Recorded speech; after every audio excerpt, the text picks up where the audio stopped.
Уважаемые коллеги, Dear colleagues, we will begin. I have a question to the operators. Can they see anything?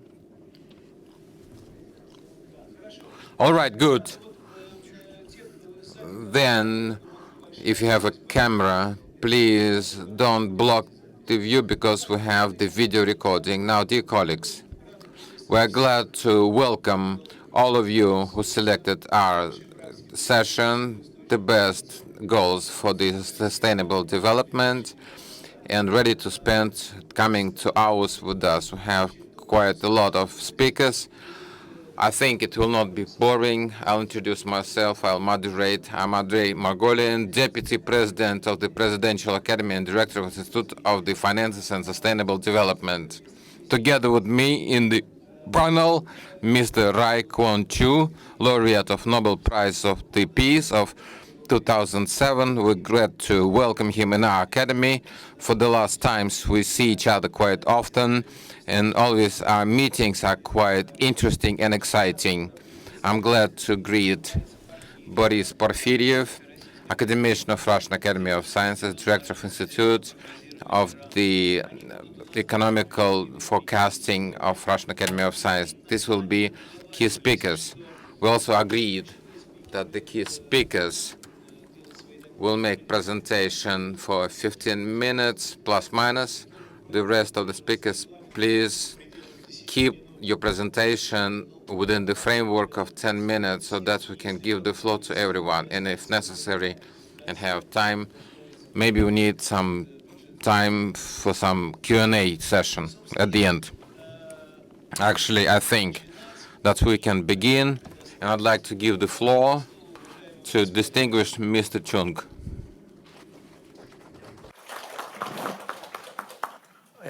Good morning. Thank you very much for coming. And first of all, I would like to express my sincere appreciation for Professor Andrey and Margolin for arranging and inviting me to join this very important Gaidar Forum.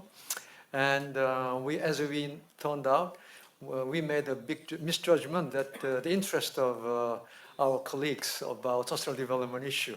And I'm very pleasantly surprised that we have very high interest about the subject. And I don't have to, today, in order to shorten the time efficiency, I'd like to directly present my main key message right from the beginning. My first message about Sustainable Development Goal is that many people think sustainable development sounds like a very broad, very ambiguous, too ambitious. But my understanding of a Sustainable Development Goal is that it is about long-term development goals, while our daily economic policy making is focused on short-term management of maximizing production, like a GDP, and maximization of the profit by the private sector. So we are constrained by short-term priorities. This is a reality. But SDG is about long-term goals. I don't have to explain about it. So this is a basic kind of a dilemma. How can we really implement long-term goals while maximizing short-term interest at the same time? So there is a very serious time gap issue among the SDGs. Many people think that SDG might be only about environment and society, but in fact, SDG also include decent job, economic growth, and industry. So these are also the goals of sustainable development goals. Then the question is it possible to have economic growth and a decent job and sustainable competitive industry while we are investing in climate change, investing in social protection? Is it really possible? Actually, at the moment, I don't think we don't have established clear message about whether these economic short-term priority and social and environmental long-term goals, what kind of relationship do they have? I don't think we don't have a very clear theory and assessment about it. It's very difficult to judge, but many people have some kind of perception that environment and the social goals will be a kind of burden on economic development and economic growth. This is a kind of general perception of many people and many policymakers. So this is one issue. Second issue is about who will be the main driver of the SDG. I would say that, of course, private sector, government, and the people, society, they all have to play a certain role. But to me, the time gap, which I mentioned earlier, cannot be bridged if the government does not play a critical role, because market and the private sector is not their job of promoting or dedicating to the long-term goals. It's the goal of the government and society. So, but the government as a rule-setting agency, they have to come up with like a fiscal policy, in other words, tax. And the budget spending has to be focused on long-term goals. And then the government has to play a very critical role of closing this time gap. But once again, now, as you know very well, now we are living in a world where globalization, free market, all this kind of capitalist ideology is dominating our global economic theory and our activities. We are too much dominated and focused on market first approach. But market first approach, I'm not sure that it can deliver sustainable development goals. It's not the job of the market, simply. Then it's the public sector has to play a more proactive role in rebalancing. We need to rebalance role between the public and private sector. It's not my only personal point, but many people saying the same thing. We have to rebalance the role between public and private sector in order to promote and closing the time gap. Another issue, the third issue, very important issue, is whether sustainable development goals like environment and the social goals, are they burden and cost, or are they going to be an opportunity for economic growth and job creation? This is, I think, a very critical question we have to think about, but I have been promoting the idea of green growth from 2005, that my argument was investing in climate change, investing in low carbon transformation can be a driver of clean and green economic growth. That was my argument, and I was pushing for policy options. How can we promote economic growth and job creation in a way that is friendly and climate friendly and for sustainable development. So my position has been climate change, sustainable development can be an opportunity, but this requires huge turnaround of our existing perception that climate change, sustainable development, simply a cost and burden and damaging our economic growth. That has been, now still, is a prevailing perception of our policymakers in many parts of the world. That's why the negotiation in Madrid last month in Spain, the climate change conference, everybody saying is very disappointing. We could not make much agreement. The basic reason for the difficulty of negotiating climate agreement in the COP is because it's all based on our perception, our belief that climate change is bad for our economic growth. But my question is it really true? Now already, many countries, especially China is the number one investor in solar and renewable energy, as well as electric vehicle. The second country in line is the United States, and many countries in Europe are following the investment for low carbon industry and technology. And they are trying to create a new industry, and they are looking at this as a future opportunity for industrial competitiveness in the future. So I believe there are different schools of thinking towards low carbon industry and low carbon future. Some believe it as an opportunity. Some looking at it as a kind of cost and burden and deny. So there are very different divergent views on it. But the question is, who will turn out to be a winner in the long run? My betting is that surely those who are betting for decarbonization future will be the winner in the long run.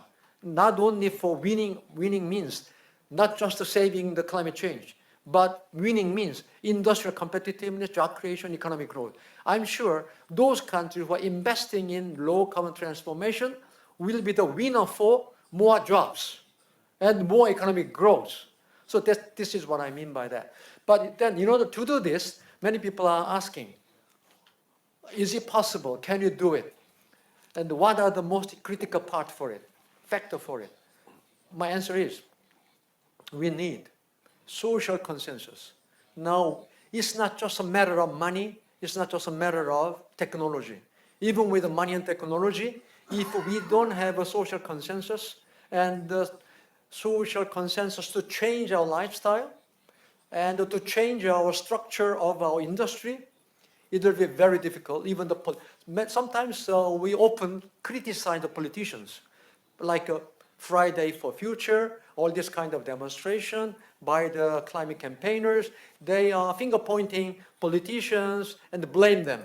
But I don't think that is an answer for our problems. Because if the politicians believe if they can get the vote they want to be elected to the office, they will do anything. But the reason they are denying climate action is because when they do this kind of climate actions, they know that they will lose the vote. That's why they are not doing it. So we cannot blame the politicians. So this emphasizes once again, we have to have a social re-engineering, our innovation, social innovation, to promote social consensus for the future. Otherwise, it will be very difficult. And I would like to close by saying that the difficulty of projection, as we have shown this morning, we failed to project how many people are coming to this room. So the projection, Professor Boris will going to talk about economic forecasting, but how difficult it is to make a projection, whether economic projection or whether this kind of arrangement for our conference. So all those projections has been always there to be wrong, proven to be wrong. We know, historically, we know that many projections has been wrong. So I am a little bit optimistic that maybe we should believe that many economic modeling projections saying that climate change will damage economic growth many people, there are some journalists, there are some economic modeling saying that investing in climate change will reduce economic growth. We have so many projections like that. But personally, I don't believe those projections. But in the long run, I hope they should prove to be wrong, and we should be more optimistic that investing in sustainable development and climate change can be proven to be more productive economically, and we can create more jobs and economic growth. Thank you very much.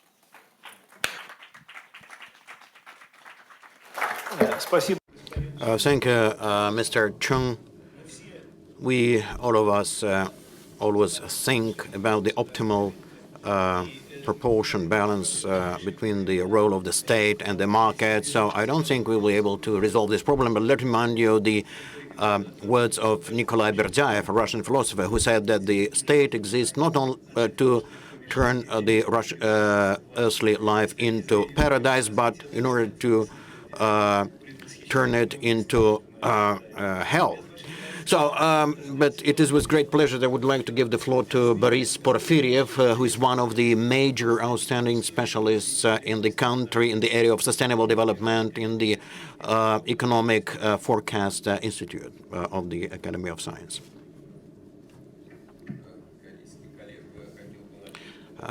So let me say thanks, first of all, to our Korean colleagues and the organizers of the conference, to you as the moderator of this session for the invitation and for an opportunity to speak here. So I'm really thankful to our Korean colleague who have made a thorough research. Well, in fact, he made my life much easier to make this presentation. So let me start, first of all, by discussing the best practices of the Sustainable Development Goals. And so let me say, first of all, that talking about the best practices, we probably need to talk about the best available, and the second policy is not the ideal things that we're talking about. So we should try to find a compromise between different challenges, and Professor Chen has just mentioned this. But the best practices become really the best when they rely on rational strategies. So because if the strategy is losing, no matter what kind of practices, high-tech practices we can use, they might turn out to be a failure. So these practices have been implemented on different levels. So I think the key level here is the level of companies, corporations, and in the regions. So talking about the corporate level, in fact, in reality, we see an active transition from the classical market model, what we call the model of socially responsible corporations, SG. But in the meantime, the process is going at a very slow pace. We know that about $30 trillion are the assets of those corporations that try to achieve the SDG. But nevertheless, there are quite a lot, many problems that the corporations are still facing today. In my view, one of the key problems why it is moving ahead so slowly is precisely because the economic component of these three positions, the environment, economy, and the social part, the economy is retiring into the background, so to say. Sometimes the SDG ignores the economic issues. That's why we see a kind of a gap in these priorities between corporations and the human priorities. If we proceed from the nationwide and the state level, so the new agenda, the Paris Accords in 2030, we still see some countries lag behind these projections. Out of these 16 goals, the last SDG report 2019 states directly that in all 169 tasks that were set out in the SDG agenda, there's a serious setback. And the movement is going in the wrong direction. What I mean is the growing inequality, climate change, less multi-diversity, and waste, dealing with waste products. So they're first of all talking about the strategy and tactics of different countries and the organic link that is supposed to be between all the three components: economy, environment, and social elements. So the key criterion here is to improve the quality of life. Nevertheless, we see a certain imbalance here as well. So, however, there are certain illusions about economic growth, given the depletion of natural resources and the growing the social adaptation is supported somehow, and I'm ready to argue with Professor Chen in this particular case. I think that people are quite actively discuss this. But on the other hand, there is another problem that we face here. The efficient environmental policies and the solution of all problems, where we see the movement in the wrong direction in conditions of declining economy, I think is quite a rare phenomenon. The Greta Thunberg phenomenon is probably not such a vivid example, but it's not a single example, I should say. The second problem is incorrect lineup and the shift in the SDG priorities. So let me draw an example of certain goals related to climate change. We know that in the Paris Accords, it was declared that the problem of climate change should be resolved in the context of poverty reduction and basic needs assurance. So also it says that within the framework of these particular goals, there must be the adaptation goals balanced with other goals. So what we see in the interpretations of the Paris Accords, especially in the national strategy, we see a certain shift in that when the sustainable economic goals are adapted to climate goals. So people say that if you do this for the economy, it will be very good for the climate, and vice versa. But my position is like this. The climate does not need anyone's support. The climate is here and will be here all the time. The question is, and that's another question, that climate change is highly important for our economic development and the quality of our lives. And that's what we have to deal with in order to resolve the socioeconomic problems, not vice versa. And I think this is of key importance. So today, when we talk about the mitigation, the decarbonization and reducing pollution, decarbonizing economy, although strictly speaking, decarbonization and reducing emissions are not the same thing. As regards the proportion between reducing pollution, emissions, and adaptation, unfortunately, although we have seen a certain change here, certain alterations, so adaptation is still a kind of a stepson of the climate policymakers. Well, talking about subsidies and allocations for climate change, the same indicators on providing assistance to countries which face climate change problems. Well, in fact, we see these problems, they are right here, and of course the adaptation is absolutely necessary. So goal number 13, climate change on the agenda. There are three key tasks there which state directly. First is adaptation, and the second is the economic sustainability. So it's strange that given such priorities, we have reverse proportions. I support Professor Chen that's talking about SDG goal number 8, sustainable economic growth, is of high prime importance. That's the only source of income which can compensate for all costs, including the costs incurred in connection with social and climate change problems. Of course, it's not sufficient. There are questions of distribution, equality, and so on and so forth, but it's still necessary to deal with them if we want to go ahead. In conditions of stagnation in the Russian economy, well, we have to go forward on the level of 1%. The best forecasts say it will be about 2% growth, while the SDG goals, according to the World Bank data, in the nearest time, 2.5%.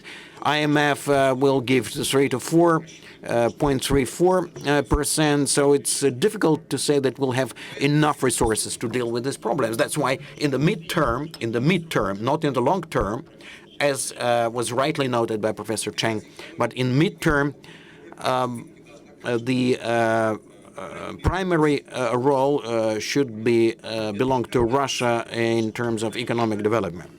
But that doesn't mean that on a regional level, especially in the big cities where they have real problems with the air quality, water content, and so on and so forth, the environmental issues should be in the foreground because it refers to the quality of our lives.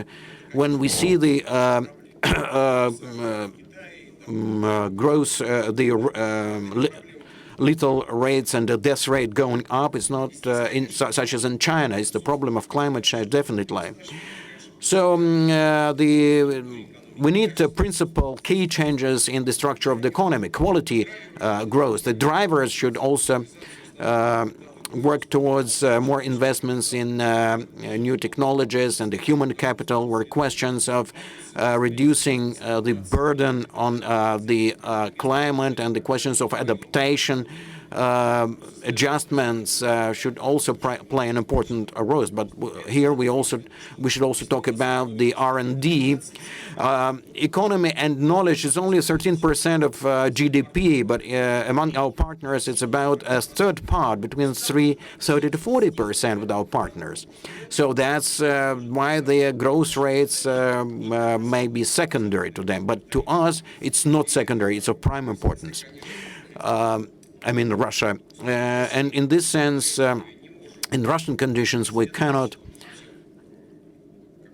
follow the examples, the patterns that have been designed by international strategists. Most of them, the most important of them is the low-carbon strategy.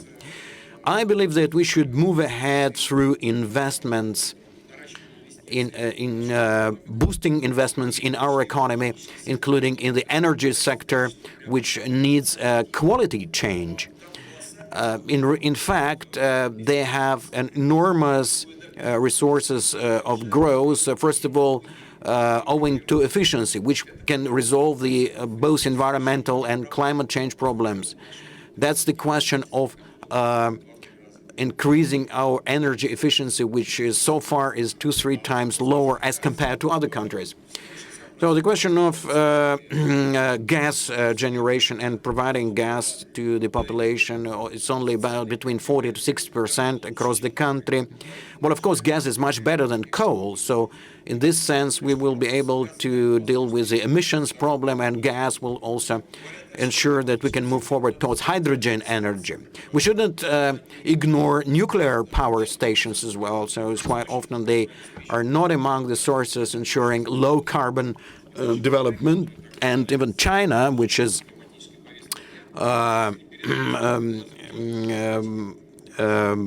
in terms of nuclear power energy, is not among the advanced countries. So of course we shouldn't move away from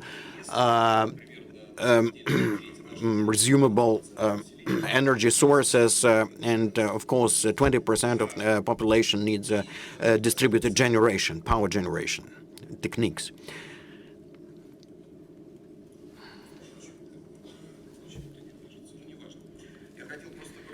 Just another thing I wanted to tell about, we've done some research at our institute, designing some models and trying to understand how we can implement the strategies in Russia which are offered by the international academic community. This is 2017, the threshold which does not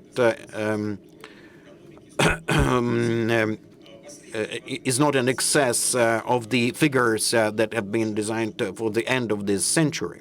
So let me try to do it once again. Unfortunately, I cannot switch the slide. Anyway, just the so-called Green Deal in the United States and Green Deal in Europe in 2012, where they offered specific models and specific indicators. Our research shows that if we follow this path, by 2045, we will have a shortage of 5 to 8% of our GDP, which is not acceptable in under current economic situation. So once again, the energy sector is a really very important sector. Beyond energy sector, a special emphasis should be laid on waste management, and we know that a great deal of attention is paid to this as well. This is a highly important environmental problem, but let me know that among all sectors of our economy, the only sector of the economy that increased emissions, including greenhouse gases, you know, there's been a certain reduction in that, is the waste management sector. So if we deal with this problem, we will be able to make a leap forward to move ahead in dealing with the climatic problems. So in closing, just a few key issues that are of prime importance, in my view, for a real implementation, real promotion of best practices and the achievement of SDGs. First of all, we need to reject absolutely is not making a fetish of the normalization of climate change issues, which may lead us to the isolation of other SDGs. We should cover the entire range of these goals. We should not forget, should not ignore that there is a system of such goals and such tasks, and we need to manage it somehow. So here you can see these model computations, by the way. So, and a good example is the presentation on SDG, by the way. And here a matrix is offered, by the way, where we can see some key areas of development, which shows these goals and their interdependence without emphasizing any particular goal among them. So this is kind of a conceptual approach that can be of help. Secondly, we need to change our strategic positions so as to shift the climatic emphasis probably on other similar goals which can be of similar importance, but in fact these are the positions which were formulated in decree number 204 by the President of the Russian Federation that deals with poverty, the growth of real income of the population, which will be, I think, voiced right now in the President's address to the Federal Assembly, and also the SDGs in the eyes of the world community. So talking about the first three goals, reducing poverty, elimination of famine, and so these priorities are also key to the global community and for all population. I don't think there will be any big difference in this case for us and the world community. Or maybe these goals should be another source for the development and dealing with resources and climate problems that Professor Chen has just mentioned. This is an exclusively serious problem. So I think that's a kind of approach that will help us to rethink and to change the situation and to move in the right direction.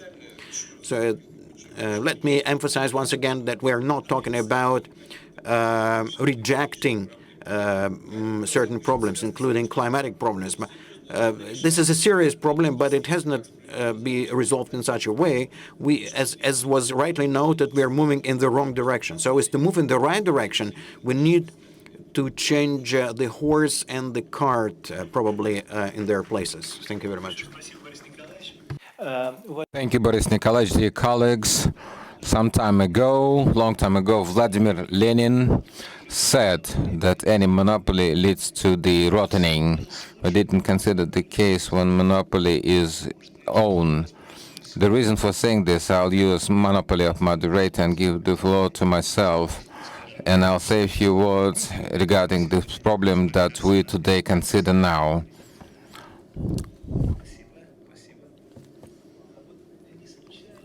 Not coincidence that epigraph to this presentation I used the known speech of Mahatma Gandhi that the world is quite big to satisfy the needs of any man, but too small to satisfy human greed. It directly relates to the problematic of sustainable development, because I agree it is short-term and fighting for the any-minute goal, we forget sustainable development that will help all of us to live much better. Here on the slides, some traditional results of the surveys of the experts when they respond to the question regarding what prevents us from economic growth and sustainable development. You're welcome to look at the traditional images. The question that comes here, do we precisely identify the reasons that prevent us from developing? Is there something that traditional ideas is the consequence of some other more general reasons? And on the next slide, there is attempt to answer this question. In my point of view, I don't claim to be the truth of the final. The key reason is the priority of the short term, first of all, financial goals over the long term in the minds of the elite, and second is the crisis of trust. The reason that you saw on the previous slide, they be clearly derived from big blocks, and here you can see, for instance, the sharpening of the problems can be because of the prevailing of the short term over long term. The crisis of trust can be displayed in many ways. No state, no business, no civil society on their own will not solve the problem of sustainable development. Only together they can solve this problem. When we have crisis of trust, it blocks any promotion into this direction, progressing into this direction. On the slide, we try to show how some economical laws can be used in order to select the goals of sustainable economical development as the priority. Please note the law of minimum of Liebig, presented as the barrel with the cuts at different levels. We will not fill it above the bottom cut. If these factors that in relative minimum coincide with what is in the basis of hierarchy of the needs of Maslow, no matter how it's being criticized, we can easily identify such priorities. And it happens that majority of goals of sustainable development, they exactly relate to the diagnostics of the correspondence between the minimum Liebig law and the Maslow pyramid. This slide is well known, in my view, in presentation of Boris Nikolaevich. He had more rich presentation of the hierarchy of the priorities for different levels. About the same Professor Chung said, because domination of the short-term elite thinking means that we have to overcome the role of education. Will be growing. Without quality education, we will not be able to do anything. What else prevents us from achieving the goals of sustainable development? When we look at this problematic, we see that in general, not enough scientific research, the system of existing indicators in the professional community are subjected to criticism, difficult to use for assessment of dynamics of the changes. Together, they don't allow to assess the movement system towards sustainable development in general. While forming the system of indicators, not fully diversity is being used, such as mechanisms such as we offer in the countries with Protestant cultures. Doesn't always fit the needs of the countries with different culture. And this is a very important thing that should be considered while determining the goals of sustainable development and the mechanism of achievement thereof. And of course, deficit of human resources that have systematic understanding, it's very accurate. I would say a few words about something. We always say that through economical growth, we can find resources to achieve the goals of sustainable development. But it's not coincidence in the Chung's presentation and Boris' presentation spoke not much about economical growth, but rather economical development. We traditionally measure economical growth by dynamics of the gross domestic product dynamics. I think Robert Kennedy made his name eternal. The gross product considers everything except for what is worth to live. This is very deep thought that deserves consideration for us when we make decisions. Growth is not always good. It may happen that on the paper we have economical growth, but the well-being is down. In this sense, economical development is the more complex concept. In this sense, in the academy, think about it. We created Institute of Finances and Sustainable Development. We want to enable creation of the integrated educational space and the expert community in the area of the preparation of managerial human resources. We confess ideology of consistent education, starting from the schools, where we perform master classes, going to the vocational training, the baccalaureate and master's programs, and applicable research as the cycle closes, and the logics of creation of integrated educational and expert community gains more or less complete form. The competitive advantage of our institute honestly can be seen in this section, because two people present in the panel, extraordinary specialists in sustainable development, such as Professor Chung and Mr. Porfiryev, they also very excited about our institute. If such people support what we do, it means we're on the right way and we will be moving forward. I must say that we conduct session on the best practices, and activity of institute is included by Organization of United Nations among the, and we can look at the references made in the presentation. We can send on request the representative of Mr. Filatov, Ms. Filatov included into the working group on development of educational program for the military officers. Of course, we didn't pass half of the path that we planned, but we are certain that we'll do the right thing, and we are certain about final result, because when you understand where you go and what mechanism you will use for achieving the goals, your movement will be successful. Among 17 goals of sustainable development, everyone pays attention to different things. But I'd like to draw attention to the goal number 17 that speaks about partnership in the interest of sustainable development. This is a very serious question.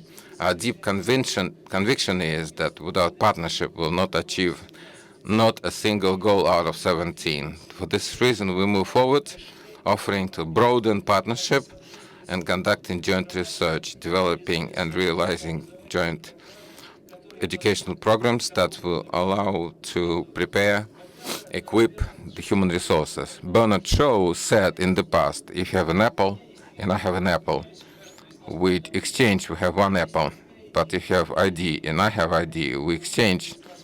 Every one of us has two ideas. This is our position. Such partnership will give all participants increase of knowledge, competence, allow to understand each other better and move forward to achieve the goals of sustainable development. Hereby, I'd like to finish my presentation and wish all participants of today's session and those who will be watching us on internet to join this partnership.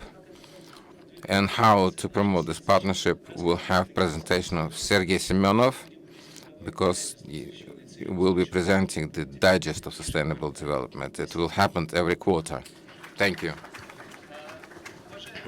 Dear colleagues, we have quite a lot of speakers. I'd like to give the floor to Alexander Baymenov, the head of the Astana Hub on the public service. Alexander, please sit here. We have to use the San Vicente representative.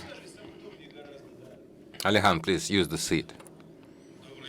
Good afternoon. Thank you very much. I'd like to express my gratitude to the organizers and personally Andrey Markovich for the opportunity to share my thoughts about the goals of sustainable development. And I'd like to know that wonderful presentation of the keynote speakers allows me to switch to the last page of the prepared text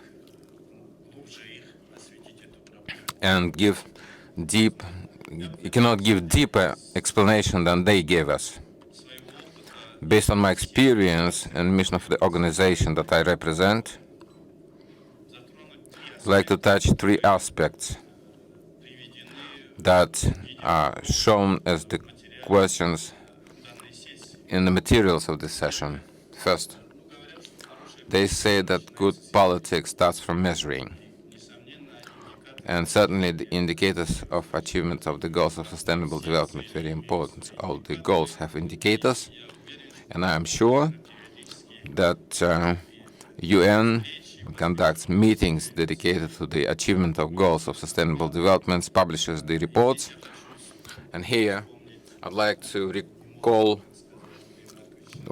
not so known person who spoke for 100 years, who argued with somebody about the goals, about the goal is everything, movement is nothing.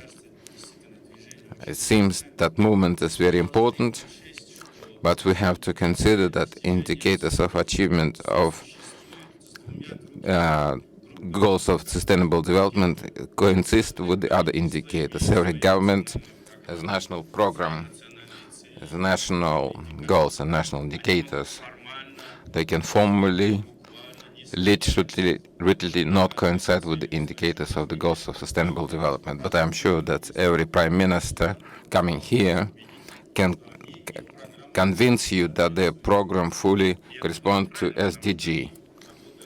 And this is right, because they have unique social, cultural, and historical conditions, and they propose the SDGs and prepare the indicators that respond to their needs. So the first block of the objectives that are before the relevant UN organizational subdivisions is to interface national indicators with the indicators of the SDG. Second block is a group of international indicators and indexes that received development within last times, and as the three keynote speakers said, out of measuring GDP, you come to the measuring of human well-being and human happiness.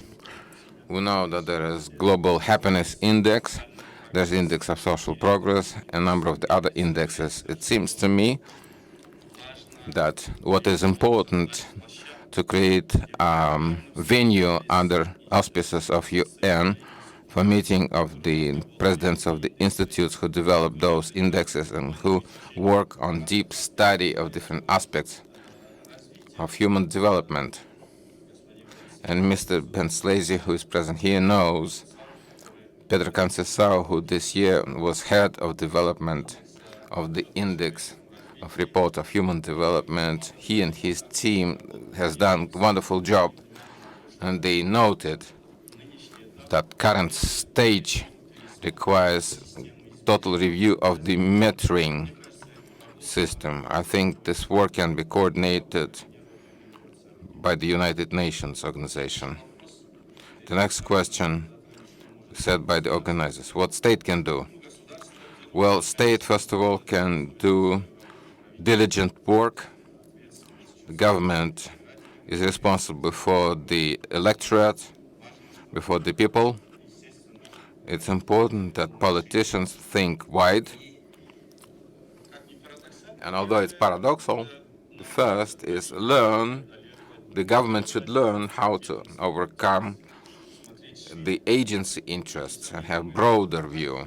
In practice, we have to deal with that one type of ministers have better political weight, other ministers have less political weight. As the result, governmental programs and activity reflect this.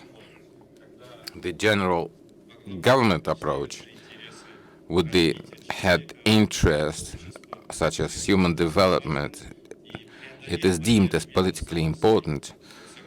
To overcome interagency barriers is not easy. Second, it is clear, no matter what are the priorities of the state. At the same time, sometimes we have to waive some interest in order to make contribution into human development. And definitely, Andrey Markovich in his presentation noted It's very important so that next generation of public servants, next generation of managers will be soaking with the goals of sustainable development. That's very important because the goals of the millennium and goals of sustainable development created conditions when all humankind noted common goals and challenges everyone work together to achieve those goals. And finally, one more question that was specified by the organizers: how important is international cooperation? Of course, it's very important. We all understand that special role is being played by the government to achieve the SDG. At the end of the day, all the governments are responsible before their electorate, before their nations.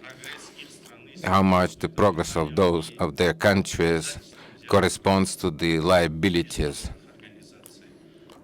within the framework of the international organization's operation. Every official, every servant, public servant, every agency in daily routine work answering the challenges not always has opportunity to look at what's happening in the neighbor's house, how they organize, how they achieve, and how you can learn to set the price goals. Within the last month, I was able to visit 2 countries. It's Korea, South Korea, and Dubai, and I was surprised that in development of technology and innovations, they set priority the values of Korea when we were presented the program of the digital development. They said the most important is that the new technologies work towards the upbringing of human values, common values, and sovereignty of the citizen. And second, in Dubai, when minister showed me his ministry, inside of the ministry, there's Ministry of Happiness and Ministry of Opportunities. And Ministry of Opportunities showed the work, how they use new technologies. Not only they punish for violation of the legislation, but they stimulate those who don't violate the law. Thus, they impart the right values. And I think, just like Professor Chung said, we should use the new technologies, use modern achievements of humankind. The progress achievements should lead us to the comprehensive development. At the end, the SDG imply the comprehensive development of entire humankind and all people present here. It works on the proprietary level in the interest of the country, of all humankind. I wish you all success.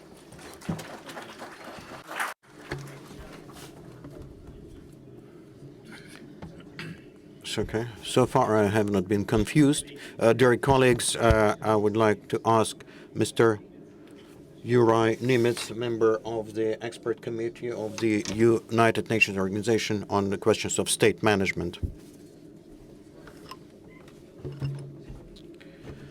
I would like to say that everyone is afraid of Mr. Yuri Nimitz. He is crediting one of the programs for state administration, and there are legends about that, but in fact we know him as a highly professional person. And for this very, very kind introducing of myself. As a member of SEPA, I have really to deal with this topic when we speak about sustainable development. And if we looked on slides of two previous presentations, it is even obvious. I was extremely surprised by that, I think it was second slide of Professor Porfiryev, where goal number 16 was one of the least important. But we have to understand that 16 and 17, this partnership, Professor Margolin was speaking, are not only final goals, but also enablers. Because then it was one more slide in your presentation showing that everything starts with governance. Implementation of all sustainable goals start with governance. And our group and UN is very well aware about it.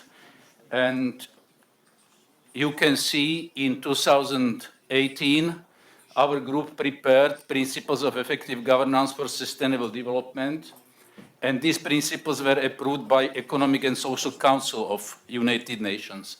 So it's very important documents, and I am afraid most of you still did not see this booklet, or how to say it. It was Olga, our friend from Kazakhstan. They know it because I presented it also at UN seminar in Almaty. But I am sure it's important to know that there is implementation document showing or telling how to start this first. It was the first row, governance for goal. Yeah. So I will skip, because we don't have time, I will skip some slides and go directly. There are 3 groups of principles. 3 are connected with effectiveness, another 3 with accountability, and final 5 with inclusiveness. And you can see all these goals have definition, but what is more important, they have strategies. And this means if you look on the document as a whole, you can find a lot of core strategies that must be implemented or should be implemented if we want to achieve sustainable development goals. We already discussed professional public sector workforce. It's a goal of schools and institutes of administration. And yes, I'm involved in this area also as a member of 2 accreditation systems, European accreditation system, and also international ICAP accreditation. So we are happy for in both accreditation systems to help, because accreditation is not to receive diploma. Accreditation is a way how to learn, how to improve your program. Yeah. And we deal also, ICAP is dealing also with training programs. So all types of education and training are today covered, and you can get really peer-review professional accreditation. Oh, sorry, too much. Then it's sound policy making. I feel it's today's the most critical problem today. Because if you look on governments, even in most developed countries, I don't know what, or maybe there are still some exceptions, but most governments deliver poor politics. Poor politics.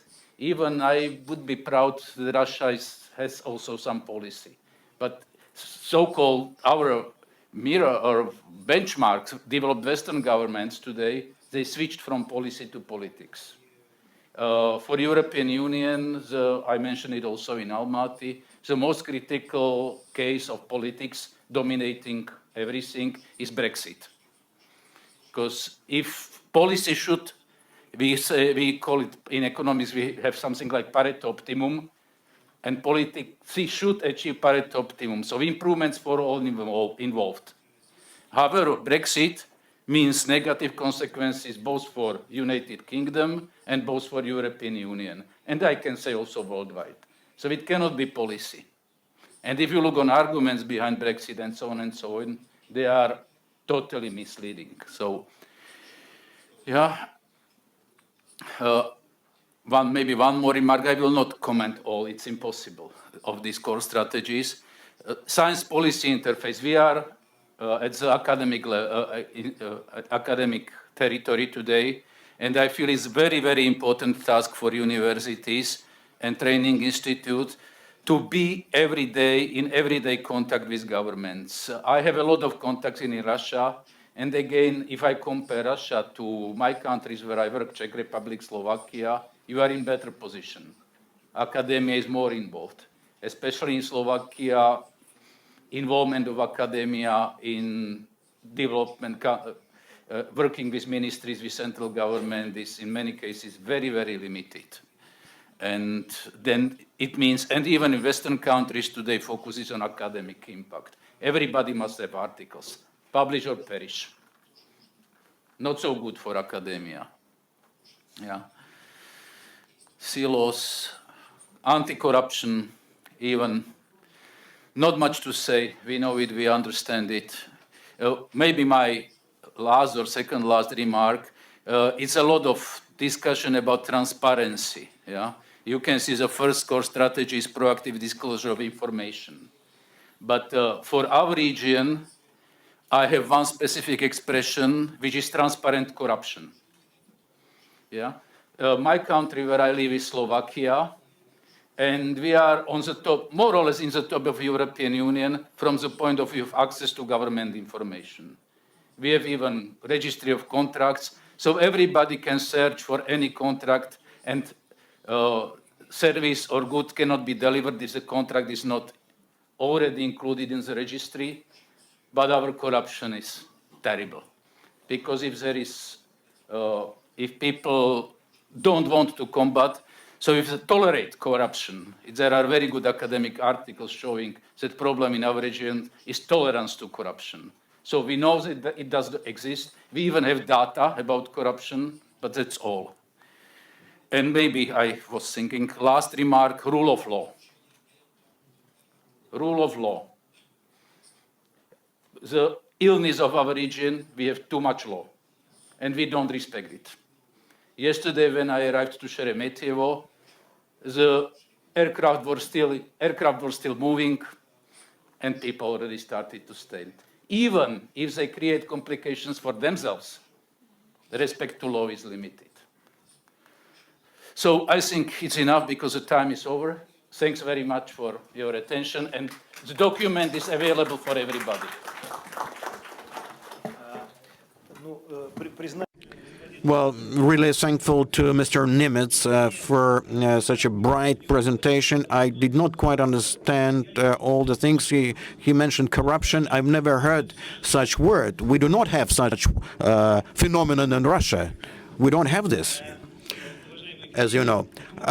Dear colleagues, we carry on with our session. So I would like to ask Gennady Palchik, the provost of the Academy of State Management of Belarus, to say a few words here about sustainable development. Gennady Vladimirovich, please, the floor is yours.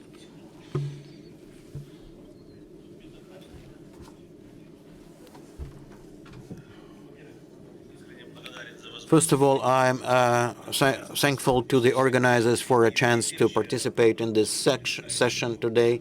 I think it will be much easier for me to make this presentation today, especially after the presentation of Andrey Markovich. So initially, what I would like to say that goal number 17, we also believe it is the last but not the least, and we really rely on the interface, not only between the academies, but between the academy and the institute. And also in this brief presentation, I would like to emphasize three key points. First of all, how in Belarus it is implemented on the national level in the education system, and how we use our educational process. The Academy of State Management in the Republic of Belarus works with some people, with top-ranking officials, with people in the regions. And initially, I would like to say about the nationwide level, we have the national coordinator position in terms of achievement of SDGs. We have a partnership group, so on the nationwide level in the Republic of Belarus, we see quite a well-built system that helps us to ensure regulations of our economy, to regulate our socioeconomic positions from the viewpoint of the worldwide standards. So I quite agree that every country says that we comply with the SDGs that have been approved on the nationwide level, but it's clearly there are some specifics, especially as regards the mentality, the mindset, the culture. But of course, there are different options, different possibilities in terms of tactics and strategy of implementation. So basically, talking about implementation of SDGs on the nationwide level, we can identify certain strategic goals that are implemented within the framework of the national strategy. And it's, quite obvious that we have designed certain national indicators and their implementation in the public and industry programs. But I also would like to say that, of course, we lay special emphasis on the social importance, on the development, because we are fully confident that the issues of development are more important than the percentage figures regulating different possibilities, because sometimes it can be to the detriment of the development. I mean, the violation of climate change terms and conditions. But I would like to say that until today, the aftermath of the Chernobyl disaster still affects our economy. You know that some areas in Belarus are still closed to visitors, not only for operation, but even to visitors. Now, talking about implementation of certain national indicators, almost half of the state programs are. It is actually stressed that the SDGs are used in this program, such as number 4 in socioeconomic policies, the first and the 8th SDG. But we cannot deal with them separately. We cannot say that number 17 dominates. Well, of course, we understand that number 17 is in effect is in every state program. But talking about the assessment of this, program in 2016, we've done an international. There was an international assessment. We ranked second in terms of compliance with this program. So the International Development Fund and some international organizations later on put us on the 23rd place. So the key specific feature of the Belarusian policies is the social drive and the social strategy of all measures. So first of all, we are talking about the implementation of new technologies that can be used not to the detriment, but for the benefit and for the development of the country and the society at large. The green transition, green transformation for inclusive growth, orientation towards future generations. So precisely in this context, I would like to say that goal number 4, that related to education, that was written into many documents, and especially in our legislation on education, the education code.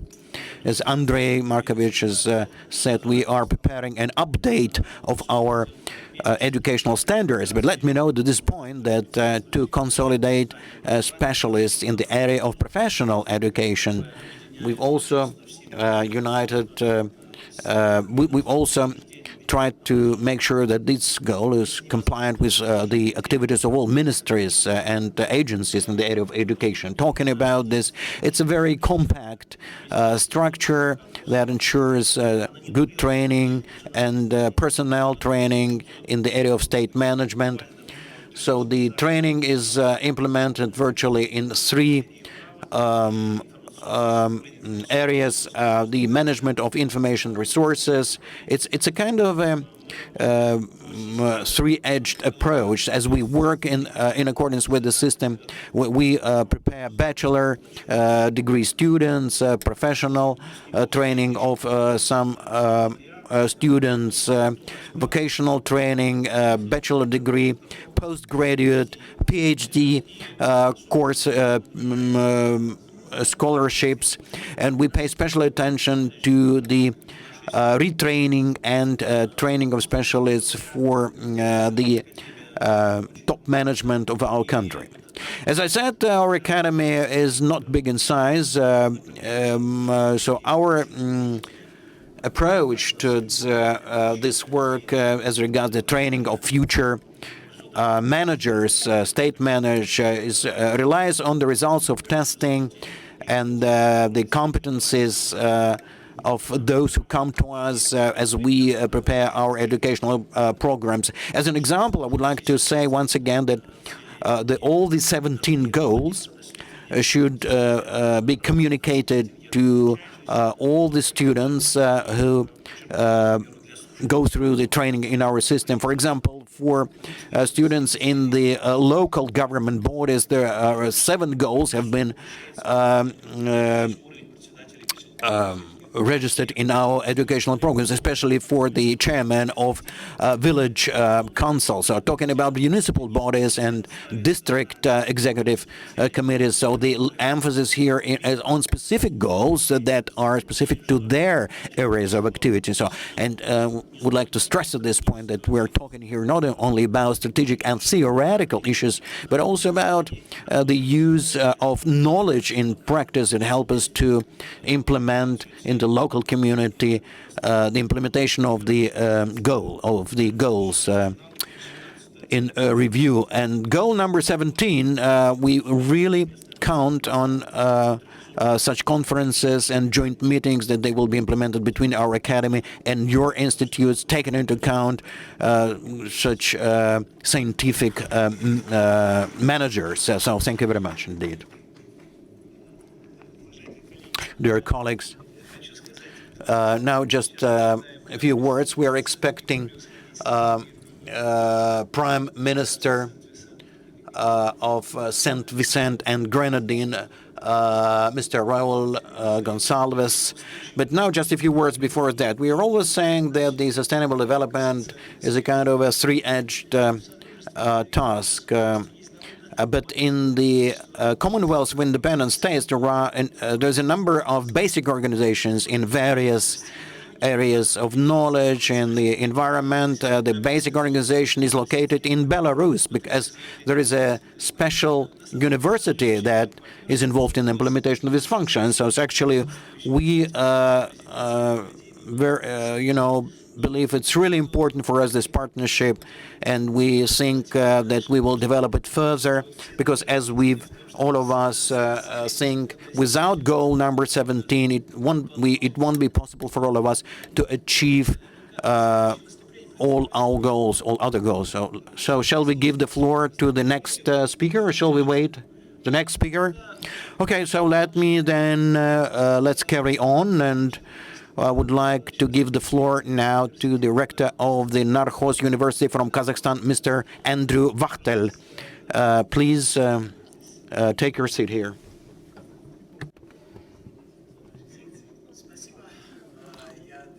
Thank you. I'm not really a specialist in the SDG, but I'd like to say a couple of words about education, not at the level of university, but before university. What I see as the escape way from the position that is being shown by all speakers, if the most important problem is the gap between short-term goals. The gentleman, please welcome Prime Minister of Saint Vicente.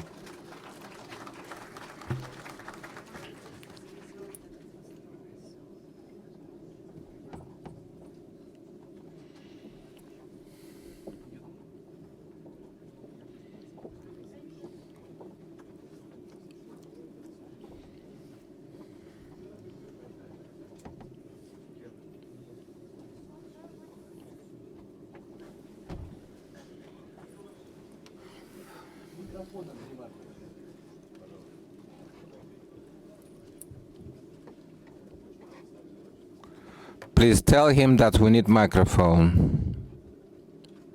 Please tell him we need microphone. I'd like to say that. All right, I'll be brief.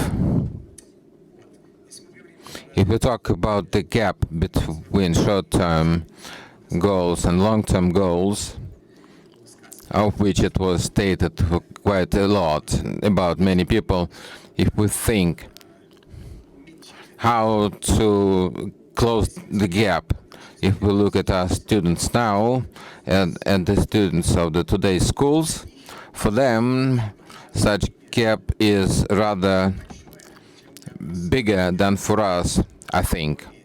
That is, they see that the problems that for us are long-term, for them are short-term. That is, they see that in their lives, quite soon, all these problems will be real. And for us, we can believe that after us, anything can happen. They cannot see things like this. For them, this gap is much shorter. And if we want to achieve the goal that we want to achieve, I think that this will be a requirement of the young people that, in fact, will make our politicians to do so, and our corporations and so on. In principle, while there is no bottom-up desire of the young people, especially young people, our young citizens, I think it will be quite difficult to convince corporations and politicians to do something differently from what they do it now. So for me, the most important goal of education is the schools, where we need to really show to our children that even we don't need to show, because for them it's quite clear. We need to give them some formula how to understand what they already see. And our old men, our generation, we don't see it, because for us it's not so important. And it was stated that it's quite difficult to prepare for 50 years ahead when we're 60 years old. When you're 15, it's much easier. So really, the work is done, but we can say that what we do in our university and what our academic programs do, what our research programs do. But for me, the most important is what our educational programs do for the school children, because I think that, in fact, really we can do a lot here. And there is already a generation that clearly understands that all these goals, doesn't matter how complex they are, we don't achieve, they'll not have any life, and they clearly understand this. And we understand it slightly worse. So we need to work with our students, with our school children, in order to make sure that this becomes clear as possible. This is all I wanted to say.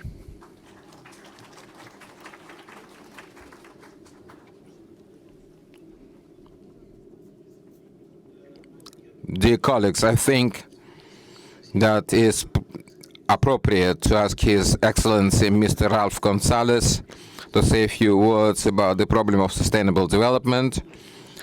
Prior to your arrival, we discussed what priorities and what mechanisms are better to achieving these goals, what is the role of state and business in solving complex problems, what should be done in education, all the complex of the problems that relates to this problematics. We will consider from all angles. The tone was set by our keynote speakers, the Nobel Laureate Chung. He received Nobel Prize of Peace in 2007. He is global expert in the green growth area and academician of Russian Academy of Science, director of the Institute of the State Economics and Forecasting, Mr. Porfiryev. And the next speakers also considered these problems from all angles. We'll be appreciative if you join our conversation and tell us about what do you believe necessary to talk about achieving the sustainable development goals. You have the floor. You have to press the button. Thank you very much, Your Excellency, and my dear friends, brothers and sisters. First of all, I want to apologize for being late. I've been on the road quite a while. I was in United Arab Emirates and New York, then I had to go home for one day for my party convention, and then I was on the road again to London and here. So it has been quite a ride. Just as a matter of geography, Russia, I sit next to Russia in the Security Council, where if you see the horseshoe shape, Russia is at the end, and alphabetically, and St. Vincent and the Grenadines is just next to it. We are the smallest country ever to have been elected to sit on the Security Council. It's an amazing achievement. Now, on the particular subject of Sustainable Development Goals, in September 2015, my government signed on to the 17 SDGs. There are several challenges and at the same time possibilities which arise from our own condition. Our country, since 1763, when the British assumed suzerainty, from then until the late 1990s, had basically a goods-based economy. The predominant, the mainstay of the economy was at one time or another one of four agricultural commodities: sugar, arrowroot, which is a starch, a rhizome, cotton, and bananas. And each of them was supported either in their production by subsidies at home or by subsidies in the marketplace. Now, when Britain joined the single market and economy, and a liberalization of trade in the banana industry affected us, it meant that you had a population schooled towards agriculture, limited manufacturing, limited tourism, had a problem. How do you build a modern, competitive, many-sided, post-colonial economy, which is at once national, regional, and global? And each of those words is pregnant with real meaning. So immediately, before you got to targeted strategic interventions for poverty reduction, or for health, or for social security, you had to build an economic base on which you can have something which sustains life, living, and production. But 39% of the 12-year-olds only were at secondary school. Immediately you had to carry out an education revolution, revolution in education and training, because that's a very important cross-cutting issue. Then, if tourism is going to be an important service, and there's a natural beauty to these 32 islands called St. Vincent and the Grenadines in the Caribbean, it meant that you had to build, first of all, proper air access facilities, and a jet airport in one of the offshore islands, the international airport on St. Vincent, so on. Then there's energy, which you imported, very expensive. You have to address that. Fortunately for us, on the main island, we have a significant amount of water. So we refurbished 3 small hydroelectric plants, which now provide 20% of our energy demand. And then you had to do a whole set of networks of roads and bridges.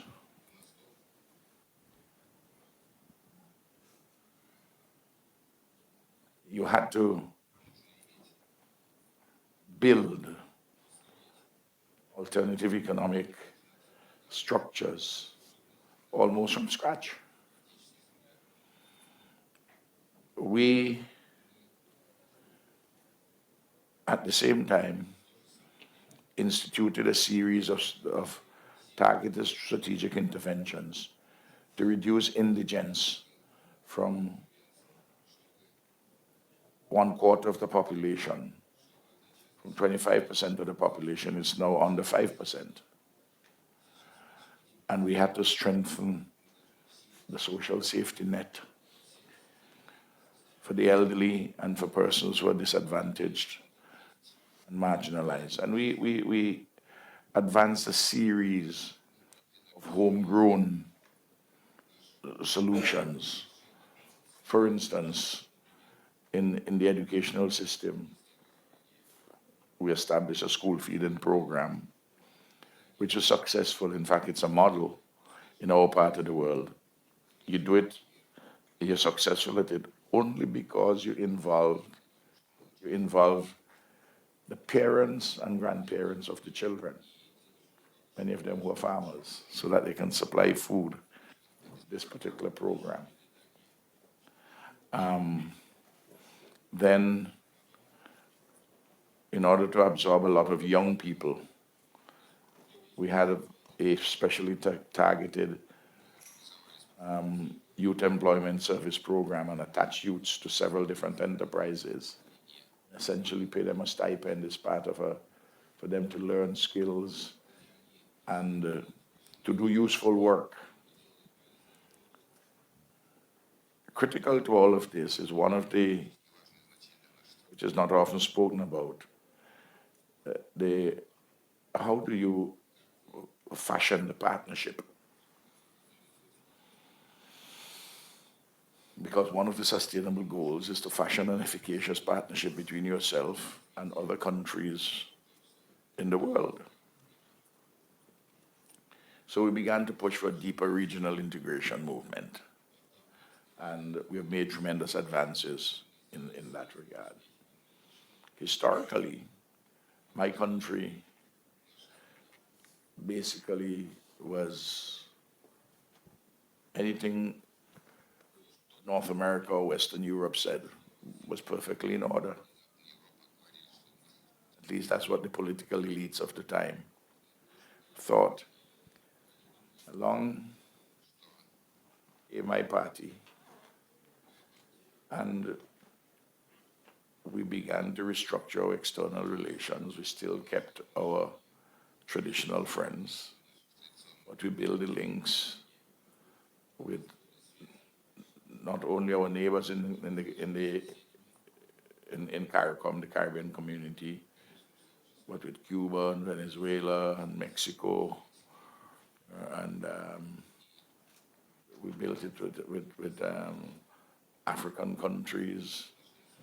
We built with countries which hitherto we didn't think about, with Russia, with Turkey, with Iran, with Libya during Gaddafi's period. Built a multiplicity of relationships which made it possible for good partnerships to develop. For instance, we began a program of sending students all over the world to study. Every country you can think about, we have students studying, because we realize that advanced science and technology, that's the way in which we have to build the sustainable economy while we're doing a number of target strategic interventions. Several of them right here in Moscow. I think we have 8 students now studying in Moscow. We have been having students here for the last 10 years. In fact, one of them, a young man who is right here, he studied in Moscow for 5 years. He's part of our delegation at the United Nations, at the Security Council. And he speaks fluent Russian. The foreign minister of Russia approves his language skills. And this is the case all over the world. The challenges, however, are very tough, given the base from which you started. and you're effecting what essentially is a socioeconomic revolution through parliamentary means. And as you are probably aware, there's hardly any process which is awash with opportunism, like a parliamentary process.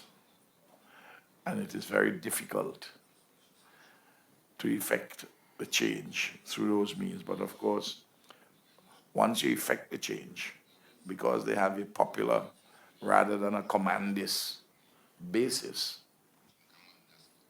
you have an acceptance which enables you to do things which hitherto were not conceivable. You take, for instance, my visit to Russia. It's normal. When I came to office 19 years ago, and I'm currently the longest serving head of government continuously in the Western Hemisphere, and I win free and fair elections. In this 19-year period, I have elections against this year before the end of this year. But it is to do all of what you have to do different to what is done before. Bring people along. It's not easy. And then we have a lot of awful legacies. Legacy of British colonialism, which had many important dimensions for us. The common law, independent public service, institutions which ensure the rule of law, parliamentary democracy, and the English language. But none of those things justified the enslavement of Africans and the carrying out of a large-scale genocide against the native peoples. So we have a legacy of underdevelopment as a consequence of colonialism, and very specifically because of native genocide and the enslavement of Africans. Just think of this. When the British arrived in 1763,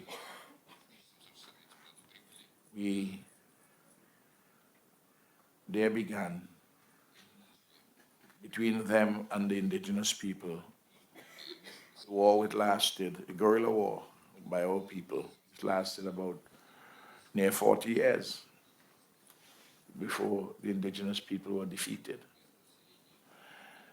But in the defeat, the British carried out a large-scale genocide and deported half of the remaining population, more than half of the remaining population, to Central America. Left the communities with small numbers of able-bodied persons, including males. And of course, strange as it may sound to some people, males are important for the continuation of the species. And so you had following decades of underdevelopment as a consequence. And of course, the majority population, 90% of the population of African descent, either of pure African descent or of mixed blood. I know you'll be hearing me say this, and you may say to yourself, well, Ralph, you don't look African, you don't look of mixed blood, you're prime minister for 19 years. How does this happen? Because when someone looks at my own ethnicity, simple reason is this: my four parents were recruited from Madeira in 1845 after the abolition of slavery to go to the country as indentured servants. So the folk brought me up. And when I went to secondary school in the city, I lived in the working class area of the city, so that I was brought up by the folk in the rural areas and in the urban areas, and therefore we have solved the problem of ethnicity through the fever of history. And our society, like the rest of the Caribbean, is now one of great tolerance, and one in which metaphorically we are like a symphony. We are the songs of the indigenous people, the Kalinago and the Garifuna. We're the rhythm of Africa. We are the melody of Europe. We're the chords of Asia. And we are the homegrown lyrics of the Caribbean. And we, of course, in any symphony, you have dissonances, but we have structures and systems in place to iron out and sort out those dissonances. And the role of the conductor is very critical in making sure that this metaphoric symphony is held together. As you can see from the brief survey which I'm giving, achieving the Sustainable Development Goals is a complicated business. And there are different experiences in different countries depending on their history and their circumstances. But they're all a set of general principles and propositions which underline why is it that to the extent that there has been development, it has been uneven, though that unevenness is at the same time combined, because it is one global system in which you trade and you have to work. And then to address all the structural problems and put the country on a path of sustainable development whilst addressing the immediate issues of poverty, problems of education, and of health. And you can't do these things without an absolute buy-in from the population. You take farmers who lose incomes because they're no longer the protection. And there are always opportunists who are going to say the fault why they have lost income is because of Ralph. But it's not because of Ralph. It's because of a global system and trade liberalization, which doesn't accept a small island exceptionalism. And on top of all of these things, there is the ubiquitous issue of climate change, which makes it so difficult.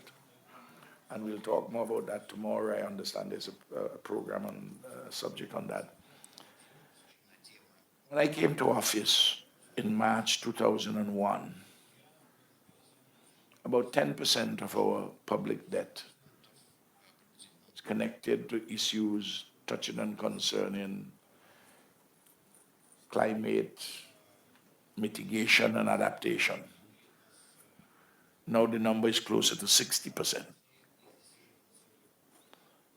of the public debt. Because although we have very little, contribute very little to global warming, we are the front line. And to give ourselves energy security, we have to go renewable.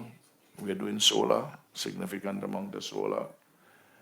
And because the main island is of volcanic origin, we are exploring geothermal. But get geothermal, 10 megawatts of geothermal energy. The investment is $100 million US. It pays for itself in a 10-year period. But where do you get this $100 million US first? Begin to explore this resource in the ground. And how can you explore it and set up a system for its for its extraction and distribution and transmission without making that energy more expensive for the people and for businesses than energy generated from fossil fuels.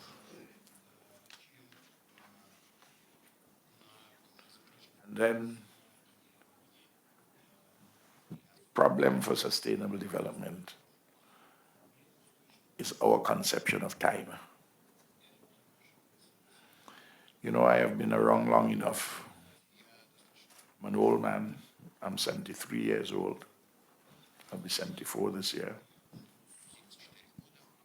I've come to realize that countries which have been shaped in the ethos of the Western civilization, we have a particular view of time which is not helpful to sustainable development. It seems as though the Indians and the Chinese and the Persians, those who come from ancient civilizations, have a different view of time. In the US, that view has become dominant in Europe increasingly. Everything is instant. Instant cocoa, Starbucks, Kentucky Fried Chicken. Everything is so instant. You must have the solution right now and the gratification immediately. And that is transmitted to people by way of the television, the internet, and so on and so forth. And when you posit a longer-term goal, even though you're working to it assiduously, because you are a parliamentary democracy, you can see the scope for persons to come along and say, well, look at what Ralph is advocating, what he's doing. He wants you metaphorically to suck salt while he's getting himself involved in these grand schemes.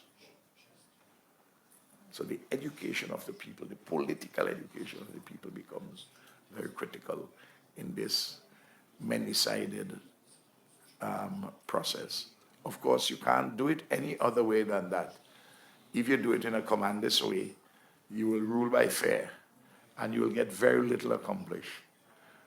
So you have to accept as part and parcel of this entire process a lot of contentiousness, a veritable babble of voices.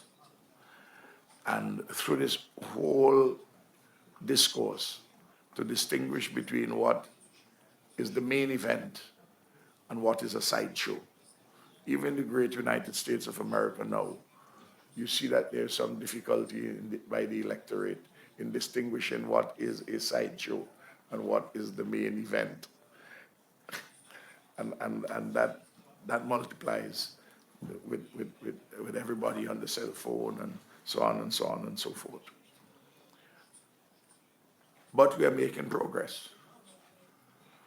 The size of our economy has grown by 2.25 times since 2001. The number of persons, real, live, flesh and blood persons who are employed, the numbers have gone up by 15%, although the population has moved only marginally.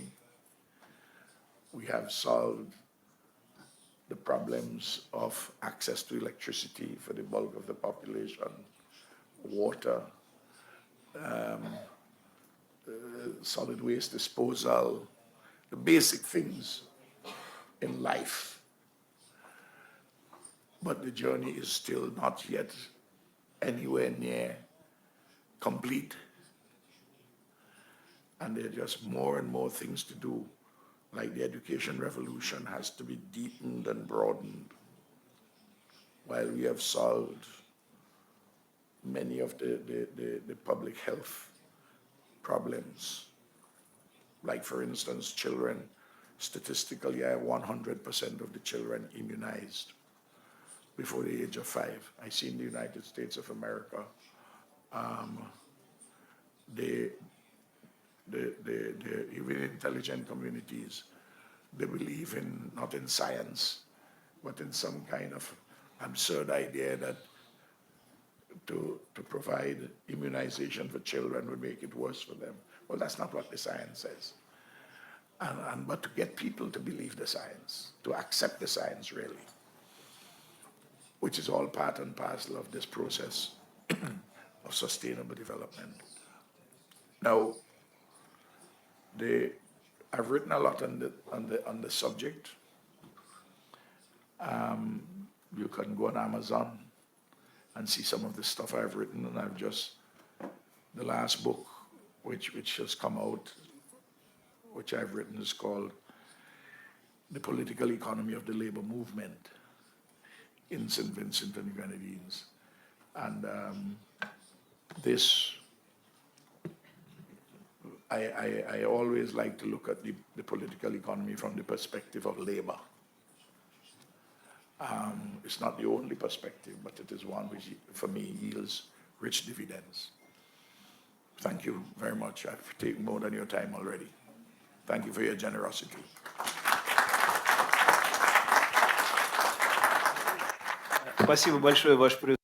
Thank you very much, Your Honor. In your presentation, you touched upon the subject of partnership. I would like to say that it happens right here at this session, because in this panel session, we have representatives of 7 countries. But right now, I would like to ask Mr. Ben Slay, is a leading economist from the United Nations on CIS in Europe, an expert in sustainable development, and of course his view will be of much interest to all of us. Please.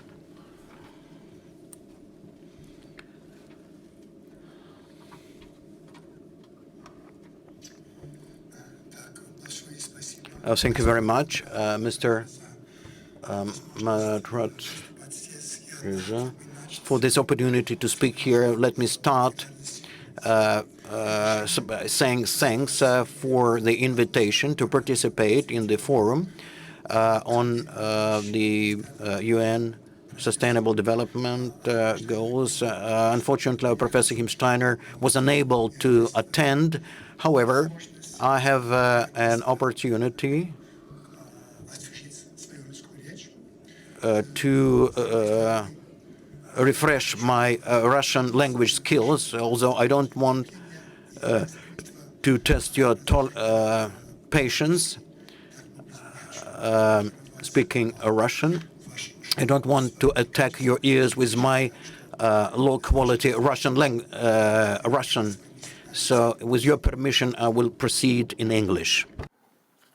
I would in particular like to address some of the practical issues of sustainable development and the Sustainable Development Goals in particular that have been raised here, that reflect my experience in working with governments in a number of countries of the former Soviet Union, as well as in the Balkans and Turkey, and actually going from aspirations of sustainable development to achieving the Sustainable Development Goals. And I think it's important to begin by asking the question, where did the Sustainable Development Goals, or SDGs, come from? And here there's 2 critical points to make. The first is they are the successors of the Millennium Development Goals, which were developed in the early part of the new millennium on the basis of the Millennium Declaration of 2000, and were conceived of as a compact based upon partnership, a transfer of resources from the developed north to the developing south, to essentially end extreme poverty and abject need. By contrast, the Sustainable Development Goals come from another United Nations resolution, namely the resolution of September 2015, that led to the Agenda 2030 for Sustainable Development. And this was a UN General Assembly resolution approved by all of the member states voting there. This was not something conceived of, cooked up by the United Nations bureaucrats, such as myself, but something that all the governments bought into. So the SDGs are a monitoring framework, a framework for assessing progress in the implementation of the Agenda 2030 for sustainable development. And it's important then to not confuse sustainable development with the SDGs. The latter is the monitoring framework of the former. What are the Sustainable Development Goals, SDGs? Well, as you know, there's 17 of them. These were approved by all the world's governments in September 2015. Also approved were 169 targets by all the world's governments. But the indicators were not approved in this way because, in fact, in September of 2015, the exact nature and number of the indicators for the Sustainable Development Goals had not yet been defined. And in a lot of ways, they are still not defined. And this goes to the point that Professor Margolin, Alihan Bainyanov, and others have made regarding the issues of indicators. And I think this is critically important because, as was pointed out, you can't manage what you can't measure. And if we don't have indicators that can accurately reflect what is happening in a country and ideally compare countries, then it's very hard to avoid what is called greenwashing, or if the United Nations is involved, blue washing, where governments wrap themselves in the mantle of sustainability, but continue with business as usual. And one need only ask the Prime Minister of St. Vincent and the Grenadines whether business as usual is acceptable, and it's not. It's not, especially for small island developing states who are at critical danger of losing not just their coastline, but the entirety of everything that has been developed as part of their culture and history. It's not acceptable for future generations for whom the quality of life depends critically on preventing catastrophic increases in average temperatures. So how do we use the SDGs and the SDG indicators to produce transformative change, to prevent the continuation of business as usual? Okay. Well, the reality is there are so-called 3 tiers of global Sustainable Development Goal indicators. And these are 3 tiers that also have been approved by the world's governments and are being worked on by the United Nations Statistical Commission in close partnership with representatives of the national statistical commissions, be this Roskomstat, be this statistical offices of other countries. What are these 3 tiers? Tier 1 SDG indicators are indicators for which there is an accepted global methodology and for which there are data that are gathered and reported on by at least 50% of the national statistical offices of the world. Okay. In 2015, when the Sustainable Development Goals were approved, and the indicators, so to speak, were approved, there were only about 25% of the prospective SDG indicators that fell into Tier 1 category. That is to say, there was a well-defined methodology and data was collected to monitor use of these indicators. Okay. The other 3/4 were either Tier 2 indicators, which was the methodology exists, but the data are not collected in at least 50% of the countries, or Tier 3, in which there is no commonly accepted methodology for governments to monitor these indicators, putting aside the question of the data. So in 2015, 3/4 of the global indicators for the SDGs could not be monitored. How have things changed in the last 5 years? Well, now we're up to roughly half and half, where half of the indicators fall into Tier 1 category and half don't. All right, so what that means is we're roughly good to go with half of the indicators, roughly speaking, and not with the other half. Okay, that's progress, if you look at it, but still far short of what we need.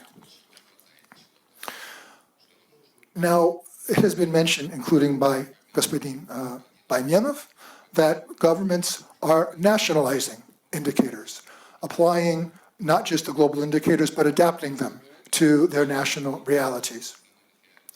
This is in one sense understandable because countries are different. They have a country that's landlocked will not want to have the same SDG indicators as a small island developing state, for example. The United States, my country, should clearly have different national SDG indicators than, say, Somalia, South Sudan, other countries.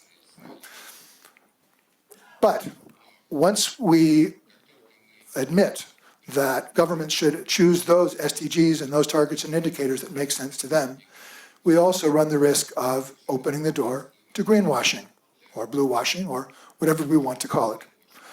And the end result is that all governments can say, we're meeting the SDGs and promoting sustainable development while still pursuing business as usual, maybe with a few slight changes. And quite frankly and honestly, those of us working on these issues within the United Nations, working on the practical matters of the SDGs and sustainable development, this is what we're concerned about. Okay. That having been said, there is good news. There is change.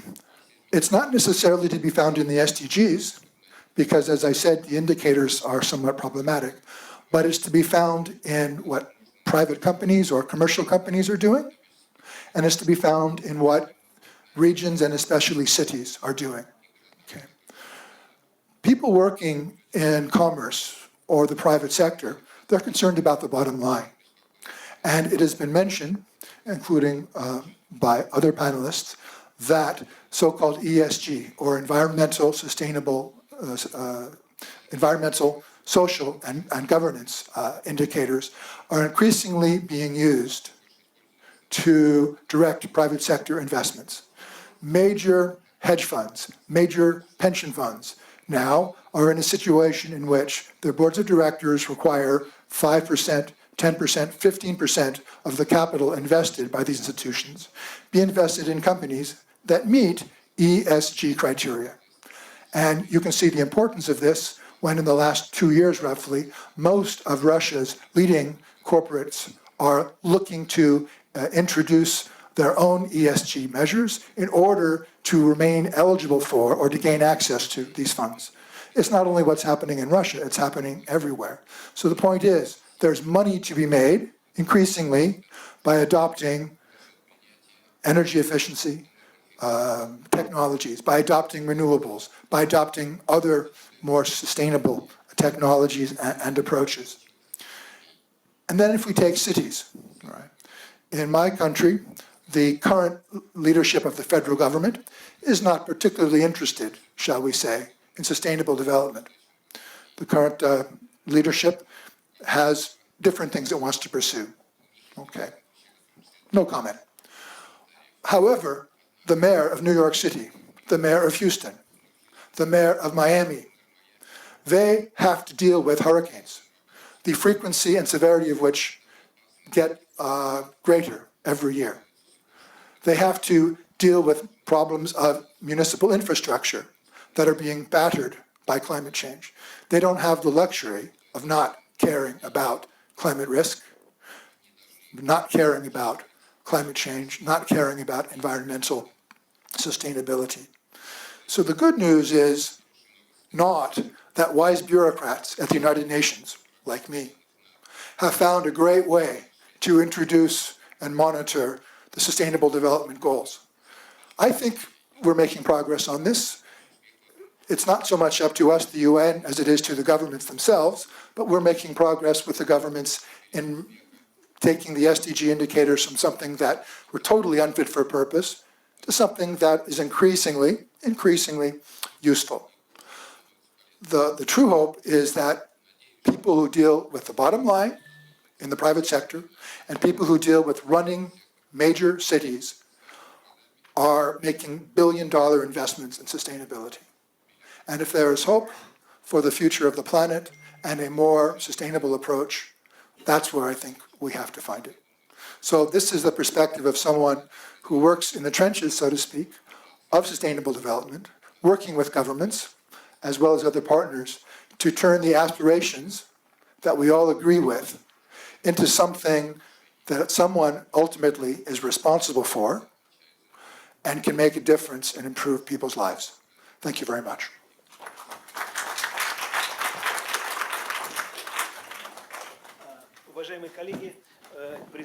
Dear colleagues, we're so appreciative of Ben Slay for his presentation. We almost exhausted our today's agenda. In conclusion, short presentation of digest regarding the sustainable development of Dr. Sergei Semyonov. Please make it short, Sergei. You can do it, I know. Dear colleagues, I have short informational message. Institute of Financial Development. We start regular publication of the digest.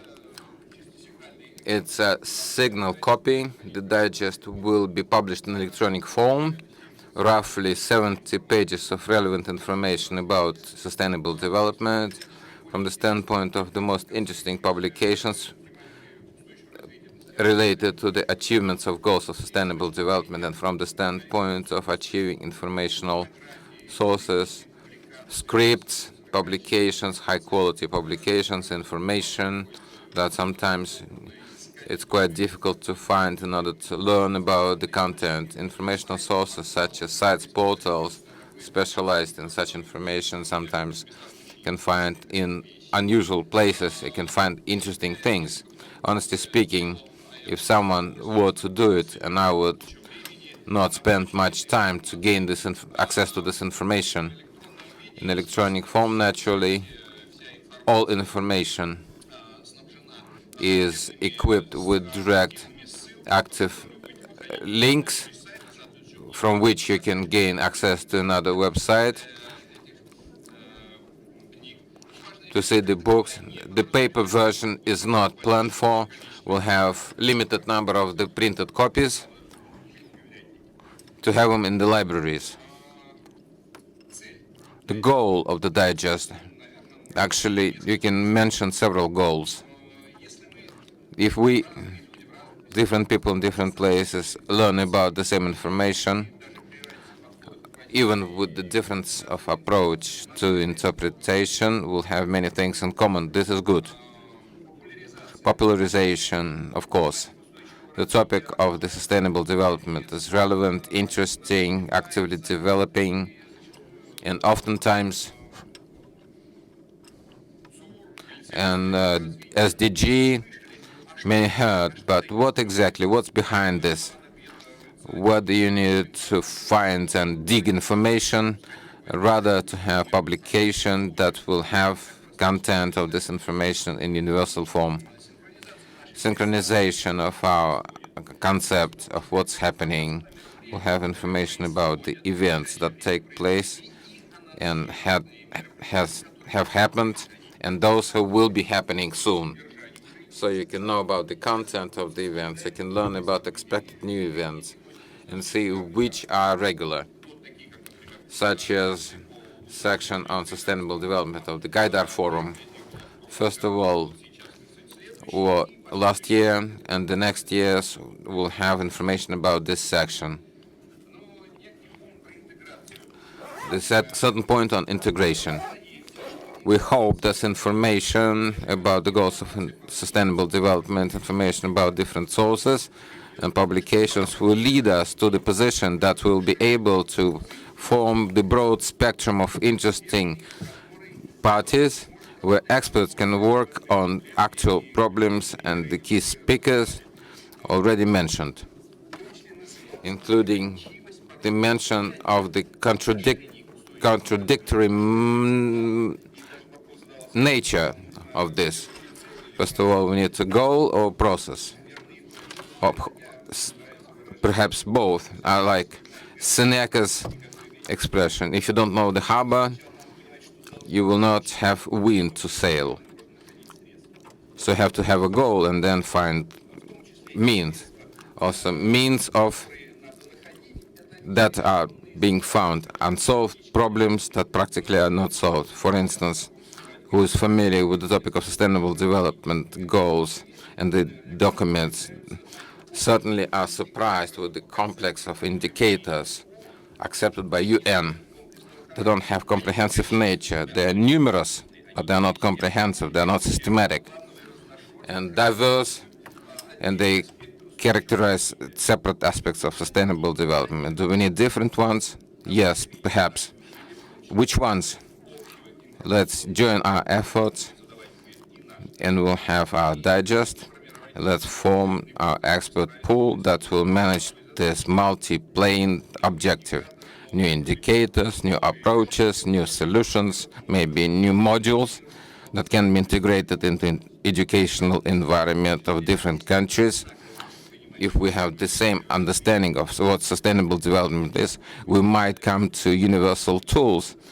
We don't need to invent wheel every time.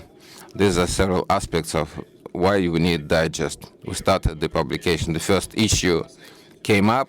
It will be on the website of the Institute, and the active link to this digest will be at the Academy website. Thank you. Dear colleagues, we exhausted our agenda. We're so thankful for the time you dedicated to us. We need to say thank you to all and wish success